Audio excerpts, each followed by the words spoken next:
just going to get the audience up to date on some of the stuff that's going on, and then I figure this is a great place to start. So, at 0400 hours on January 5th, 35 miles north of the capital near a rural fishing community called Jesus Maria, security forces claim they had spotted a convoy of around 25 cartel vehicles in which their target, a.k.a. El Raton, does that mean the rat? The mouse. The mouse was believed to be traveling. Defense Secretary Luis Crencioso Sandoval said cartel gunmen opened fire on troops with half a dozen 50-gallon machine gun trucks. The Army responded with UH-60 gunships on the cartel convoy. The cartel opened fire, forcing 2 aircraft to land with significant damage, but somehow Guzman was captured. The cartel then closed in on Culiacan International Airport to prevent his transport to Mexico City, and a civilian airliner was struck by gunfire, but nobody was hurt. In all, 10 military personnel, 19 cartel members were killed in the initial clash. The running shootouts also killed 1 Culiacan policeman and wounded 17 police officers and 35 military personnel. You know, so then let's fast forward a minute, and I want to ask you your opinion on this. On January 9th, President Joe Biden arrives in Mexico ahead of bilateral meetings with Mexican President Andres Manuel Lopez Obrador and Canadian Prime Minister Justin Trudeau, as well as a joint gathering of the 3 North American leaders dubbed the Three Amigos Summit, the first time Mexico has hosted a U.S. president since 2014. What strikes me a little odd about this is in 2019, they captured El Raton again, and after hundreds of cartel henchmen overwhelmed security forces in Culiacan, they released him. So, do you think, why would they go after the guy again, knowing that the Sinaloa cartel is obviously going to show some type of military force and take action, knowing what they did last time, which is just release him back to the Sinaloa cartel? That's exactly what they did this time, again, 3 years later. Do you think that was a distraction by chance for the Three Amigos summit that just happened down there with Biden, Trudeau, and the Prime Minister of Mexico? Yeah, so it's a lot to unpack, and it's a big story in a whole bunch of ways. So in 2019, you had this military anti-narcotics unit go for Ovidio Guzman, son of El Chapo, on one of 4 brothers. 4 of the sons of El Chapo. He's got a whole bunch of kids, but there's 4 sons known as Los Chapitos, who run a faction of the Sinaloa cartel, which is very big, very effective in trafficking fentanyl to the United States, crystal meth, big players. So in 2019, you have, based on a U.S. extradition order, a U.S. indictment from New York, you have a military anti-narcotics unit goes in there into a luxury house in the city of Culiacan, and they make the arrest then they go in there around midday. Now, at that point, you start to have these reactions from the sicarios, the hitmen of the Sinaloa cartel, of the brothers. And the military unit is pinned down in the house.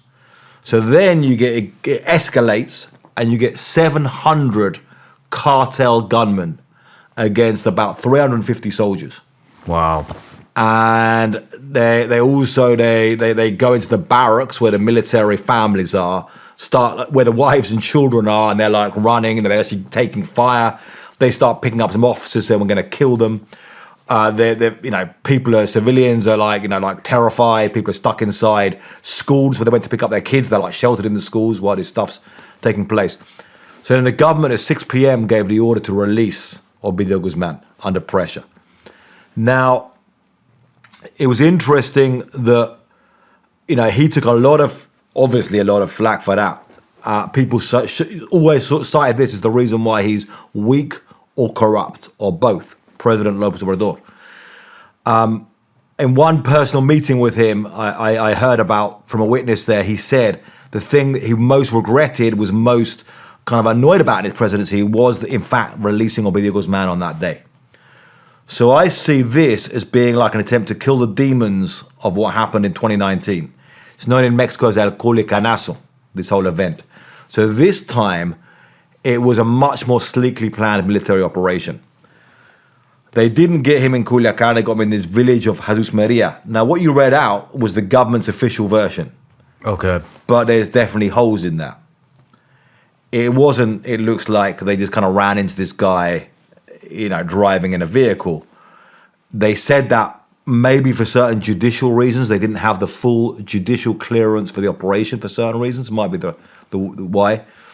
But they went in there, went into this village, Jesus Maria, where he had a house, went in there, took him out in the early hours of the morning, got him on the plane to Mexico City. Now, when the cartel reacted, and they reacted again, and started blockading the street, but then the military were much more prepared. It wasn't 350 soldiers this time, it was 3,500 soldiers against them. So they 10 times the amount of soldiers were ready to react to this. Wow.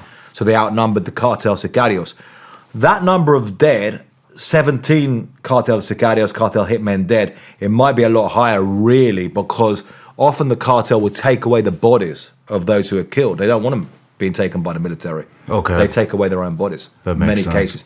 So it could be a lot higher. And they got him on a plane to Mexico City, and then they got him. Now, the timing of the Biden visit, I don't think it's hard to believe it's a coincidence. When Biden goes down there, and Biden is under pressure to ask the president of Mexico, why are we capturing so much fentanyl on the US-Mexico border? Mm-hmm. Why is this happening? So now, President López Obrador can say, well, at least we're fighting these guys. At least, we got this guy, Ovidio Guzman. We lost 10 soldiers in this fight. So he's got an answer. So as soon as, he knows this presidential visit is happening, they're like, make this capture before then. Funnily enough, the village, Jesus Maria, he had a house there. They say that there's the military looking at this for 6 months or something, kind of building up this operation. So maybe he was kind of...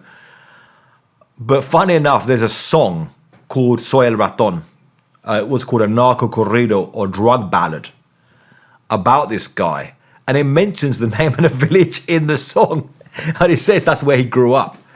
So it's kind of like, as soon as I heard, when in the morning, when I heard okay, there's military operation in Jesus Maria, I was like, Ovidio Guzman and Raton. That's from the song, so right away I was getting ready. Okay, maybe they've caught this guy now. So you don't think this was necessarily a distraction? You think this was just to give Trudeau and Biden an answer saying, look, this is what we're doing about it. We just did this operation 4 days before you guys got here. Yeah, I think it's like when you sit down. If you look historically, this happens when Mexican presidents meet American presidents, and drug issue comes up. They're like, give me something to answer. Hey everybody, I'm Shawn Ryan. Click here to subscribe to the Shawn Ryan Show YouTube channel for the hottest and most compelling interviews that you will not see anywhere else. I've also made a playlist of all the previous SRS episodes so they're easy to find. You can find that right here.